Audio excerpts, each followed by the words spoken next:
PlayWrightDispatch.com. This is Tomcast. I'm Timothy McBain.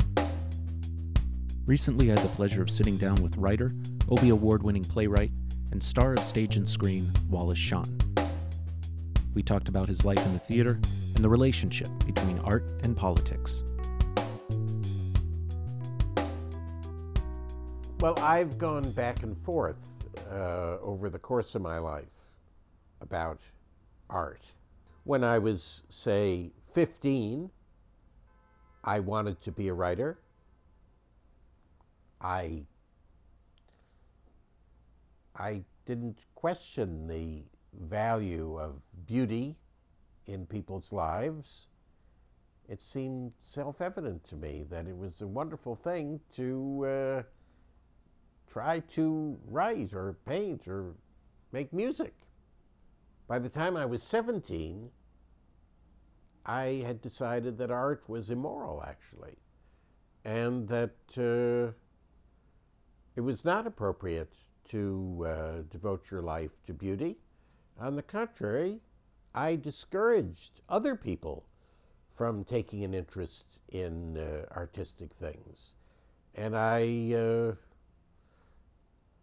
tried, when I was a college student, to actually convince others to give up their courses in studies of artistic things and to instead study history and economics, as I was doing, in order to alleviate human suffering. And art seemed to me just basically like slices of cake for a wealthy, fat person. And why should we devote our lives to that when there's so much suffering going on? It certainly was not going to help make the world a better place. Then I flipped over again in my 20s. I decided, well, people have spiritual problems. Our country is sick. And artistic people are people who are thinking of new feelings, new ways to live. The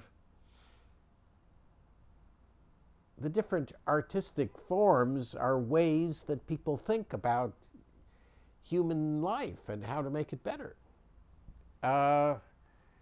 And economic problems are not the only problems, I thought. But then, in my 40s, I went back to being against art. And I was thinking, well, you can write a play that expresses sympathy for people who are being crushed, and that has absolutely no effect on their lives. It's all, that's nonsense. And I became much more aware of class than I'd been in my 20s. And I sort of thought, well, where does all this fit in? I mean, artistic expression is for the bourgeoisie, and meanwhile, people are in agony, and they're being oppressed for my benefit. They're being oppressed so that I can lead a nice life that includes artistic pleasures. So, you know, that I don't want to associate myself with that. But I still was writing, and I couldn't think of how to direct my life otherwise, meaningfully. I thought I would get out of the theater, but I wiggled my way back into it. And now, I don't know, I sort of think that the United States is a place where people's thinking is very, very restricted and provincial, and we need to bust open the way people think. So I think it would make me nervous to say there will be no more artists. And I have come to believe that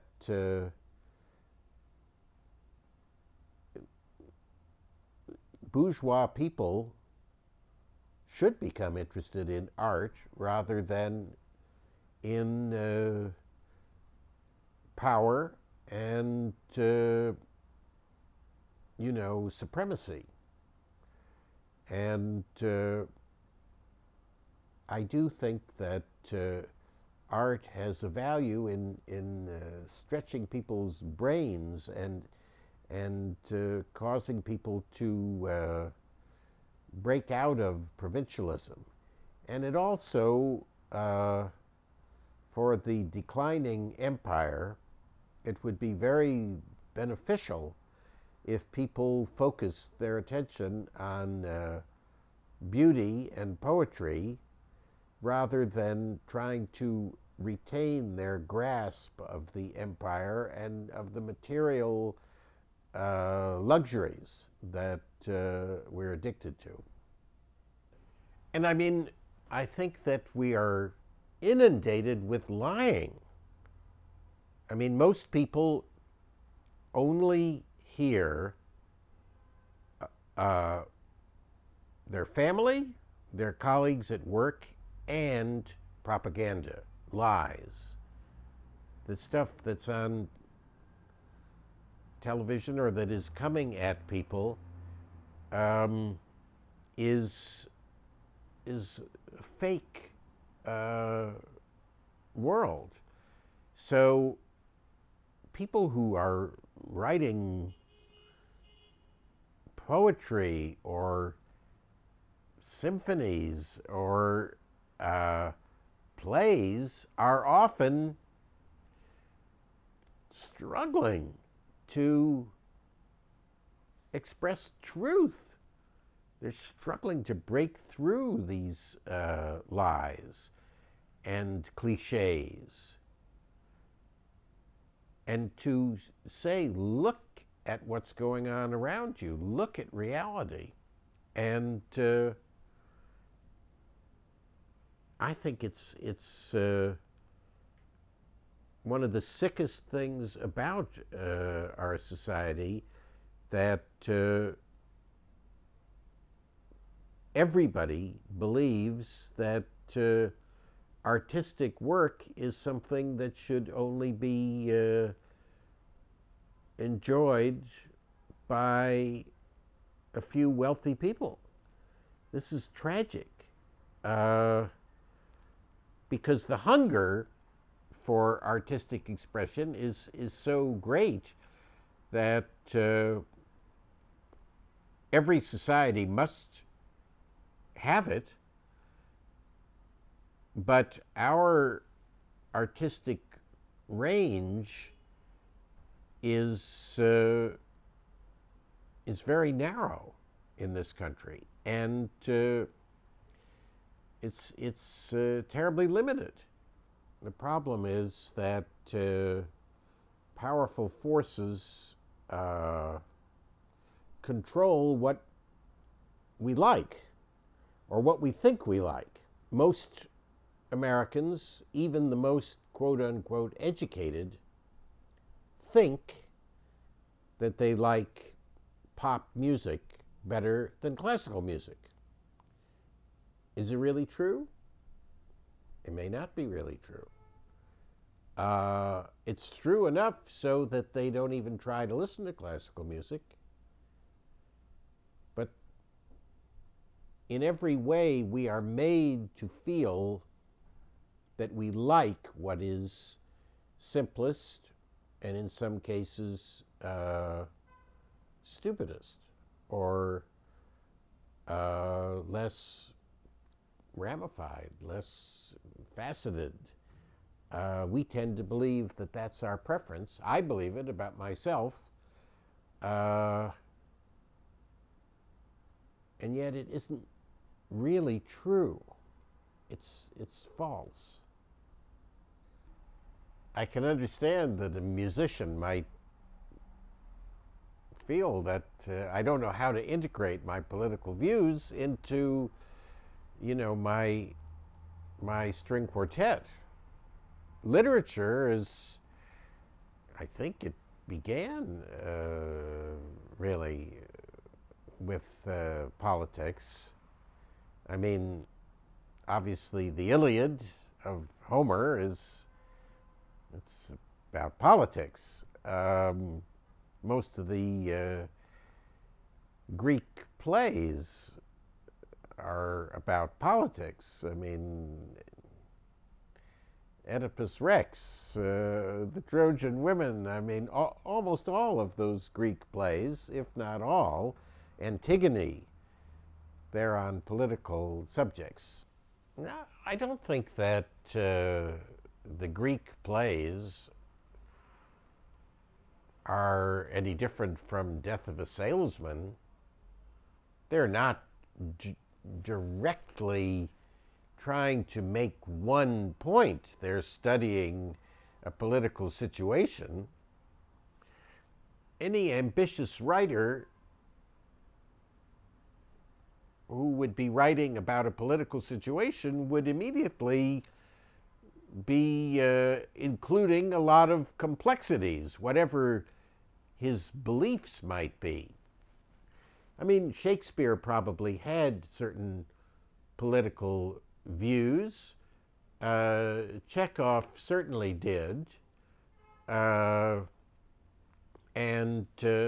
I'm sure that Sophocles and Euripides and Aeschylus had strong beliefs of their own that you probably could find by analyzing their plays. But obviously, once they started writing, they were not representing merely one point of view in the play. They were representing many points of view. And they were representing the complexities of a situation. Otherwise, it wouldn't have been interesting. Obviously, literature is about people. People live in society. Literature has got a political implication. Literature and drama, please, it's political from the first sentence. It involves other people. It involves society. Society has a certain class structure. Society has a certain way of organizing itself, and people have thoughts that they did not make up themselves. They were put into their heads by society. How can we even be sure of why we write something? Someone who writes a play that seems to be just telling a story may well be trying to convince people of something or other, but they just aren't aware of it. Sometimes you feel that. You read a book or you watch a play and you think, oh, well, they're really trying to convince me of this.